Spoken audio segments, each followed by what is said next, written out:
আমরা পুলিশ ভাইদেরকে বলতে চাই, তো আপনারা কি মুসলিম না মুসলিম? আপনারা কি চাকরির ইবাদত করেন না আল্লাহর ইবাদত করেন? আমরা আর্মি অফিসারদেরকে বলতে চাই, আপনারা কি চাকরির ইবাদত করেন না আল্লাহর ইবাদত করেন? র্যাবের লোকজন যারা আছে, ডিজিএফআই, র্যাব, এনএসআই, আপনারা কি আসলে চাকরিকে ইবাদত করেন, চাকরির ইবাদত করেন না আল্লাহর ইবাদত? যদি আল্লাহর ইবাদত করেন তাহলে সাতেলের রসুলের পক্ষে তো আপনার দাঁড়ানোর কোনো প্রশ্নই ওঠে, আপনি ওখানে ডিউটি দেওয়ার তো প্রশ্নই ওঠে। বরং দেখা যায় চাকরিকে আপনি ইলাহ বানাইছেন, এই কারণে দেখা যায় যে রাষ্ট্রীয় দায়িত্ব পালনের অজুহান দিয়ে নিষ্পাপ নিরপরাধ, নিষ্পাপ বলবো না, অন্তত নিরপরাধ মুসলিম ভাইদের বুকে গুলি চালাইতো আপনাদের উত্থান।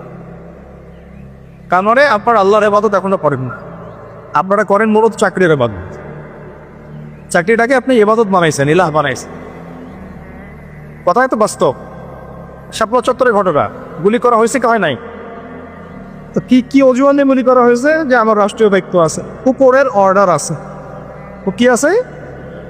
উপরের অর্ডারের উপরেও যে আল্লাহ আছেন সেটা আপনার মাথায় থাকে না। উপরে যে অর্ডার দিচ্ছে যিনি, আর উপরেও যে আল্লাহর অর্ডার আছে সেটা মাথায় থাকে না আপনার। তার মানে আপনি কি আরশের মালিকের ইবাদত করেন না, বরং আপনি উপরের মালিকদের ইবাদত করেন।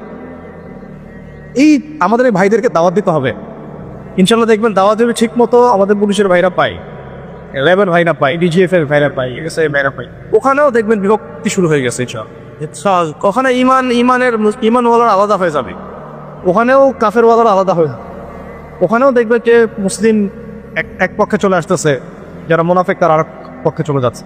এই যে বিভাজনটা আমাদের সমাজটার এখন সবচেয়ে বড় জরুরি বিষয়। সমাজটাকে ইমান এবং কুফর দুটো শিবিরে বিভক্ত করে ফেলুন, এবং সেটা শুধু আমাদের দিনদার মানুষদের মধ্যে থাকলেই হবে না, প্রত্যেক ডিপার্টমেন্টে এটাকে ছড়াইতে হবে। ওনারা কি মুসলিম না? নামাজ পড়ে না, রোজা রাখে না, হজ উমরা করে না? তাহলে কেন তারা কাফের পক্ষ নিবে? কেন জালেমের পক্ষ নিবে?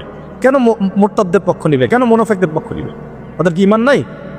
এই যে তারা তো নিজেরাই সাক্ষী দিবে যে পিতা জুলুম হচ্ছে, তাদের বিবেকই বলবে যে আমি জুলুম করছি।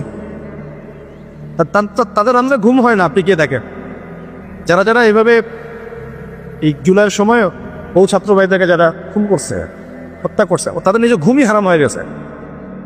ঘুমাইলেও দুঃস্বপ্ন দেখে তারা। হ্যাঁ, এটা মানুষের ফিতরত তো, কিন্তু আপনাদের সামনে উপায় আছে। খাস তওবা করে ফিরে আসলে আল্লাহ এখনো মাফ করতে পারে। আপনাদের সামনে একটা খালি মিসাল দিয়ে দিই, খালিদ বিন ওয়ালিদ রাদিয়াল্লাহু আনহু, আপনি শুনছেন না? উহুদের যুদ্ধে তিনি কাফেরদের পক্ষে ছিলেন। উহুদের যুদ্ধে কার পক্ষে ছিলেন? কাফেরদের পক্ষে ছিলেন, এবং তার একক প্রচেষ্টায় প্রায় বলা যায় যে 60-70 জন মুসলমান শহীদ হয়ে গেছে। যুদ্ধ শুরুর দিকে তো আমরা জিতে গেছিলাম, এবং তিনি পিছনের দিকে সুযোগের অপেক্ষা করছিলেন। যখন জাবার রুমা থেকে সাহাবা একরাম নেমে আসলেন আল গানিমা বনে, তখন তিনি পিছন দিক থেকে 100 ঘোড়সওয়ার নিয়ে এসে আক্রমণ করলেন। করে যুদ্ধের পর গতিপথই পরিবর্তন হয়ে গেল। আমরা সাময়িকভাবে বিপর্যয়ের সম্মুখীন হয়ে গেলাম। এমনকি নবী সাল্লাল্লাহু আলাইহি ওয়াসাল্লামের দাঁতও শহীদ হয়ে গেল। বহু সাহাবা একরাম অল্প সময়ের মধ্যে শহীদ হয়ে গেলেন। এমনকি হামজা রাদিয়াল্লাহু আনহুও শহীদ হয়ে গেল। এটার মধ্যে সবচেয়ে বড় ভূমিকা কার ছিল? খালিদ বিন ওয়ালিদ। এরপরে তিনি মুসলিম হয়েছেন। মুসলিম হওয়ার পরে তিনি আরো 100টা যুদ্ধ পরিচালিত, কোন যুদ্ধে তিনি পরাজয় বরণ করেন নাই। ওই খালিদ বিন ওয়ালিদ রাদিয়াল্লাহু আনহুর হাতেই সিরিয়া বিজয় হয়েছে, পারস্য বিজয় হয়েছে, হীরা নগরী বিজয় হয়েছে, মাদিয়াল বিজয় হয়েছে।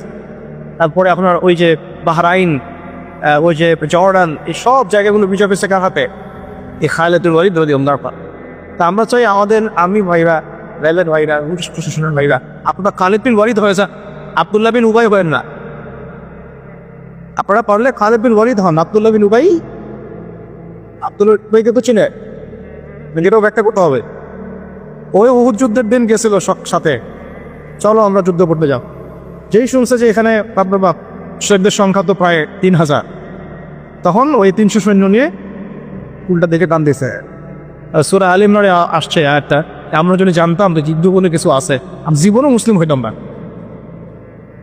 তো আপনারা হিসাব কায়েম করে, চাকরি আমাদের জরুরত, ব্যবসা আমাদের জরুরত, পরিবারও আমাদের জরুরত, তাই না? বাড়ি আমাদের জরুরত, পেনশন আমাদের জরুরত, জমি আমাদের জরুরত। এগুলো নিয়ে কেউ কবরে যাব না আমরা, এগুলো নিয়ে কেউ কবরে যাব না আমরা। অতএব এই ক্ষণস্থায়ী বিষয়গুলোকে প্রাধান্য দিয়ে চিরস্থায়ী আখিরাত নষ্ট করিয়েন না আপনারা। এই ভাইদেরকে দাওয়াত দিতে হবে বেশি বেশি করে। আল্লাহ পাক আমাদের এই প্রত্যেক ভাইদেরকে যেন কথাগুলো বোঝা যাবে, আমল করার তৌফিক দেন, হেদায়েত যেন নসিব করেন। তাদের মধ্য থেকে আল্লাহ যেন ওমর এবং খালিদের মতো মানুষ বের করে দিয়েছে। এটা কিন্তু সত্য সত্য কথা যে এই প্রত্যেকটা বিভাগের মধ্যেই এমন অনেক ভাই আছে যারা ইসলামকে মহব্বত করেন, ভালোবাসেন এবং মুসলিমদেরকে মহব্বত করেন, ভালোবাসেন এবং আমাদের পক্ষে থাকতে চান। একটাই সত্য, হুজুর স্যার আমাদের চাকরি, আমাদেরকেও বের করে দেওয়ার সময় বলতেছিল যে আমাদের জন্য বদদোয়া করিয়ে আনলেন, আমাদের চাকরি ভাই, আমাদের জন্য বদদোয়া করিয়ে আনলেন, আমাদের চাকরি। তো আমরা বদদোয়া করি না, বদদোয়া করিও নাই। কথা হচ্ছে এখন আপনি চাকরির ইবাদত করবেন না, ইবাদত করবেন কার? যে চাকরি আপনাকে জুলুম করতে বলবে ওই চাকরি আপনি ছেড়ে দিয়ে চলে আসবেন। যে চাকরি আপনাকে নিরপরাধ মানুষের উপর গুলি চালাইতে বলবে ওই চাকরির মুখে লাথি মেরে চলে আসবে। যে আদর্শ আপনাকে আল্লাহ এবং তার রাসূলের পক্ষে নিয়ে আসবে তার জন্য আপনি জীবন উৎসর্গ করে দিবেন। এইরকম যদি ইমানদার হইতে পারেন ইনশাআল্লাহ আগের সব গুনাহ আল্লাহ মাফ করে দিবেন।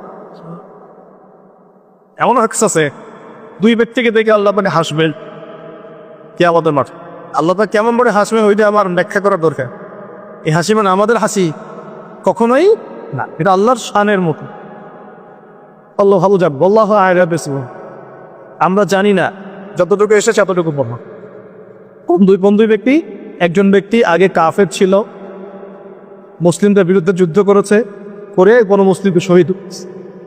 পরে সেই ব্যক্তি আবার মুসলিম হয়েছে, হয়ে ইসলামের পক্ষে যুদ্ধ করেছে, করে আবার শহীদ হয়েছে। এই দুই ব্যক্তি একসাথে জান্নাতে যাবে, আল্লাহ রাব্বুল আলামিন দেখে হাসবে এই দুই ব্যক্তি কীভাবে জান্নাতে যাচ্ছে।